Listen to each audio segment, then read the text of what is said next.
കൊച്ചി വടുതലയിൽ ദമ്പതികളെ പെട്രോൾ ഒഴിച്ച് തീകൊളുത്തി. Christopher, Mary എന്നിവർക്കാണ് ഗുരുതരമായി പൊള്ളലേറ്റത്. തീകൊളുത്തിയ വില്യംസ് ആത്മഹത്യ ചെയ്തു.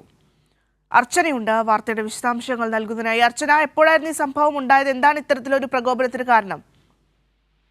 ഇന്ന് രാത്രിയോട് കൂടിയാണ് ഇത്തരം ഒരു കൊടും ക്രൂരത നടക്കുന്നത്. എറണാകുളം വടുതലയിലാണ് സംഭവം. ഭാര്യയും ഭർത്താവും പുറത്തുപോയി തിരിച്ചു വരുന്നതിനിടെ ഈ അയൽവാസിയായ യുവാവ് ഇവരെ കൊലപ്പെടുത്താൻ ശ്രമിക്കുകയായിരുന്നു. വീട്ടിൽ കരുതിയ പെട്രോൾ ഇരുവരുടെയും ദേഹത്ത് ഒഴിച്ച് തീ കൊളുത്തുകയായിരുന്നു. ശേഷം ഇരുവർക്കും ഗുരുതരമായി പൊള്ളലേറ്റിട്ടുണ്ട്. ഭാര്യ മേരി, ഭർത്താവ് ക്രിസ്റ്റഫർ എന്നിവർക്കാണ് ഗുരുതരമായി പൊള്ളലേറ്റത്. ഇരുവരെയും ആശുപത്രിയിലേക്ക് പ്രവേശിപ്പിച്ചിട്ടുണ്ട്. ഇവരെ തീ കൊളുത്തിയ ശേഷം വില്യംസും ആത്മഹത്യ ചെയ്തു.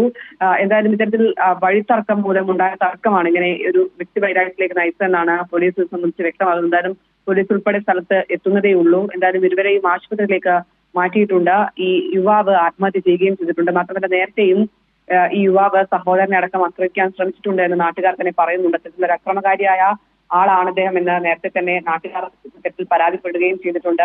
അതിനുശേഷമാണ് ഇത്തരത്തിലൊരു കൊടും ക്രൂരത ഈ ഭാര്യയോടും ഭർത്താവിനോടും കാണിക്കുന്നതും ഇത്തരത്തിലൊരു സംഭവം ഉണ്ടാകുന്നതും. ശരി, അർച്ചനയാണ് വിശദാംശങ്ങൾ നൽകിയത്. കൊച്ചി വടുതലയിലാണ് ദമ്പതികളെ പെട്രോൾ ഒഴിച്ച് തീ കൊളുത്തിയത്. ഇപ്പോൾ അല്പസമയം മുമ്പായിരുന്നു ഈ സംഭവം ഉണ്ടായത്. ക്രിസ്റ്റഫർ, മേരി എന്നിവർക്കാണ് ഗുരുതരമായി പൊള്ളലേറ്റത്. അതേസമയം തീ കൊളുത്തിയ വില്യംസ് ആത്മഹത്യ ചെയ്തു എന്നൊരു വിവരം കൂടിയുണ്ട്. അയൽവാസികൾ തമ്മിലുള്ള തർക്കമാണ് ഇത്തരത്തിൽ ആക്രമണത്തിന് കാരണമെന്നാണ് പ്രാഥമികമായി നമുക്ക് ലഭിക്കുന്ന വിവരം.